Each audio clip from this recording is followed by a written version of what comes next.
दोस्तों आप देख रहे हैं राइट भोजपुरी और आप लोगों को राइट भोजपुरी चैनल में बहुत बहुत स्वागत है। तो दोस्तों फाइनली आज एक और खेसारी लाल यादव का नए देवी गीत गाने का पोस्टर आ चुका है, जो कि पोस्टर बहुत ही लाजवाब लग रहा है देखने में। जो कि दोस्तों इस गाना में खेसारी लाल यादव के साथ पल्लवी सिंह को देखने को आप लोगों को मिलेगा। और दोस्तों गाना बहुत ही लाजवाब होने वाला है, जो कि इस गाना का नाम है लेके थरिया। जो कि दोस्तों इस लेके थरिया गाने को कृष्णा बेदर्दी ने लिखे हैं। जो कि दोस्तों पहला गाना जो आया था ग्लोबल म्यूजिक से, वो भी कृष्णा बेदर्दी ने ही लिखे थे, और ये गाना भी ग्लोबल म्यूजिक जंक्शन से आ रहा है। और दोस्तों ये गाना सिर्फ खेसारी लाल यादव ने गाया है, कोई डिबेट सॉन्ग नहीं है। तो गाना बहुत ही ज़बरदस्त होने वाला है। बाकी का आप लोग कमेंट करके बताइए आप लोग पोस्टर कैसा लगा। जो कि दोस्तों इस गाना का म्यूजिक दिए हैं आर्या शर्मा ने।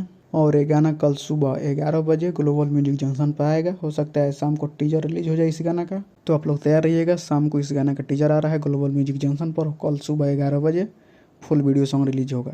तो आप लोग इस गाना को भी फुल सपोर्ट और प्यार दीजिएगा। और बाकी का इस जोड़ी को क्या कहना चाहते हैं खेसारी लाल यादव और पल्लवी सिंह का, कमेंट करके जरूर बताइएगा। बाकी का मैं मिलता हूँ किसी अगली वीडियो में। और हाँ, अभी तक हमारे चैनल को सब्सक्राइब नहीं किया तो प्लीज़ चैनल जरूर सब्सक्राइब कीजिएगा और लाइक कीजिएगा, कमेंट कीजिएगा। मैं मिलता हूँ किसी अगली वीडियो में।